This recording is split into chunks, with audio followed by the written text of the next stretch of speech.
Vegeta has finally done it. He has gotten the biggest dub since he landed Bulma. Super Saiyan 3. Let's go!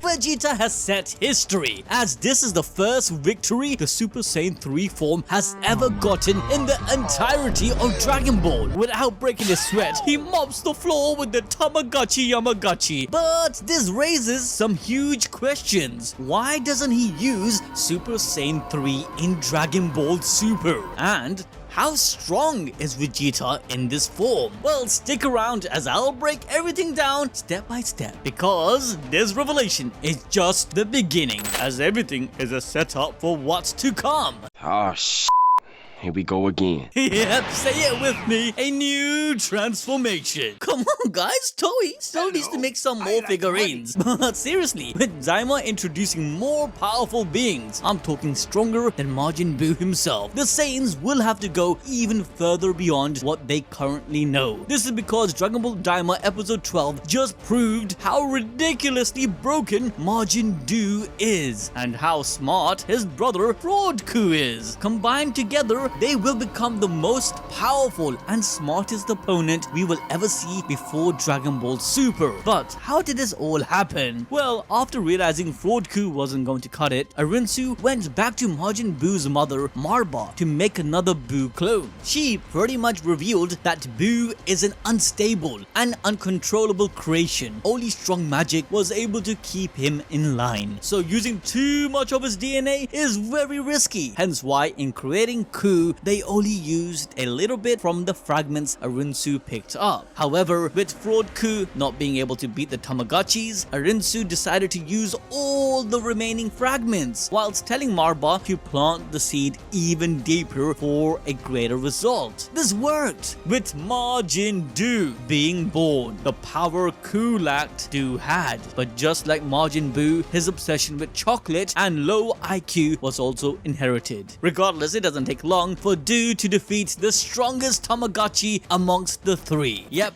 though it's not explicitly stated, the Tamagamis are evidently stronger per the level of the Demon Realm, which means Super Saiyan Goku only defeated the weakest one, bringing us to Vegeta's fight with the second level of the Demon Realm's Tamagotchi. At the start, Vegeta is actually having some trouble and is pushed back, thrown into the deep waters to be eaten by the world's gigantic Kraken, where, to be fair, I believe this monster might be the strongest thing they have ever faced. In all honesty though, Toriyama wanted to pay homage to everything that inspired him along his journey. We already went over the tons of Star Wars references, but it's just not stopping. This scene of Vegeta coming out of the mouth of the Kraken is taken from Empire's Strike Back, when the Falcon escapes the space monster. Regardless, after Vegeta gets serious and becomes Super Saiyan, like Goku, he pretty much starts winning the fight, which means the Yamagachis scaled slightly around Super Saiyan 2. We also have to remember that no one has ever defeated them in centuries. This includes Dabura, who Vegeta suggested a 11-year-old Super Saiyan 2 Gohan would have been able to wipe the floor with him. Though we also have to consider that Goku and Vegeta's Super Saiyan 2 transformation is much stronger than Gohan's, as they are refined fighters who never stopped their training. Also, Vegeta in Super Saiyan 2 is just another beast altogether, like he went head to head with Kid Buu, drawing enough time for Goku to channel the Spirit Bomb. Hence why, even with the massive nerf of being in a child's body, they made these Namekian Robocop look like toys. But hey, with Daddy Neva watching, he wasn't going to let his kid get whooped that easily. So he cheated and juiced them up with some steroid magic. However, this is Vegeta, the Saiyan Prince. He has been busting his ass training, and boy did it pay off. Super Saiyan 3. Vegeta is here. Looking a bit like Gotenks, Vegeta's aura is magnificent, and it's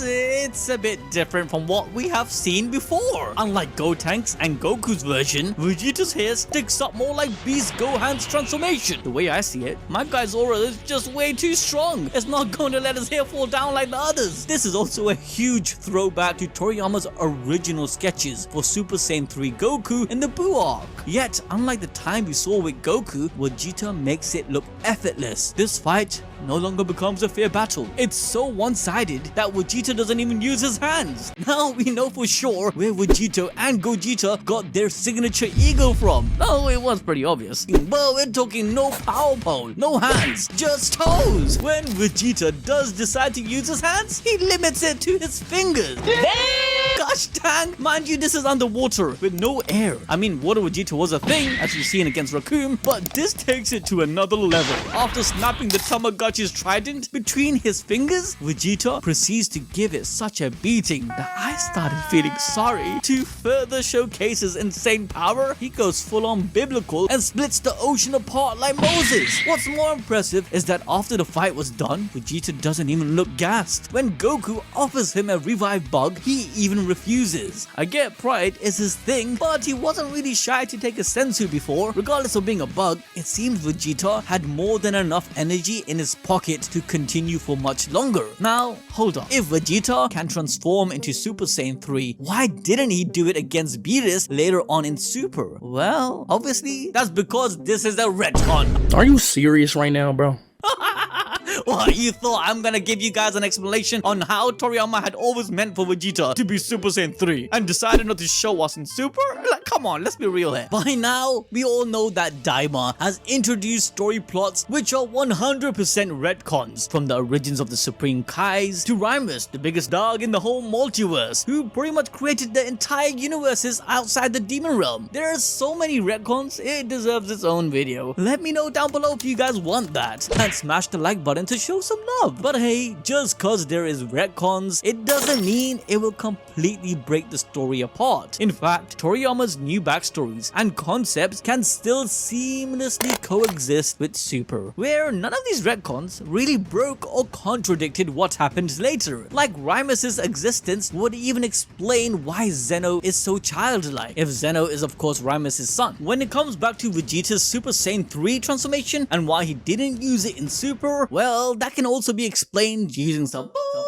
safe observation on understanding his character. Goku, during his fight against Buu, pointed out how Super Saiyan 3 drains away the ki and stamina way too fast. It's not efficient at all. Vegeta, when it comes to fighting, is a genius. He's big brain, and after 3 years, I'm sure he came up to the conclusion that Super Saiyan 3 is a waste of time. Much like he did when he told Trunks his 1.5 grade 3 was useless. Rather, Vegeta had perfected his Super Saiyan transformation and found the right balance between 1.5's grade 2. Super even confirms this by introducing the real next stage is God Ki, which is more efficient, and then to further progress we have Ultra Instincts and Ultra Ego, where both forms are more of a mindset and trance during battle. The Super Saiyan transformations are just simply multipliers, but as we see, this huge boost comes with drawbacks. Maybe not on the same level as Kaioken, but still it's there. During Vegeta's epic Bulma moment against Beerus, he showcases a new power. Though it's not Super Saiyan 3, it still had reached above Goku's Super Saiyan 3. So yeah, at that moment, Vegeta was able to tap into his reserved power without inflicting any drawbacks because of all his training, not just because of his rage. Now, in typical Tamagotchi fashion, after beating them to obtain the Dragon Balls, the winner has to undergo another test. In Vegeta's case, it's a riddle, where he ends up getting correct. But the test from the first star Dragon Ball Tamagotchi for Majin Buu is absolutely insane. These tests is actually another reason I believe that each of these Tamagamis gets stronger depending on the level they are at. Again, meaning Goku faced the weakest one whilst Majin Buu faced the strongest. This is because the first bonus test was about perceptive speed, where Goku had no issue in keeping up. The second test for Vegeta was purely a mental challenge, which he does quite well. The third, however, is a mixture of both. Mental calculation with multiple numbers flashing by in an extreme speed. You will need both perceptual speed and mental aptitude. Goku and Vegeta no way would pass this test, but Majin Buu does. Yeah, this childish one brain cell green balloon answered correctly. How? Well, this is where Fraud Ku beats all the allegations, proving he isn't a fraud at all. Buu's older brother is a genius genius. He whispers the calculations into his brother's ears, winning the 1-star Dragon Ball. Unfortunately, he doesn't get any credit for this, but you know, hey.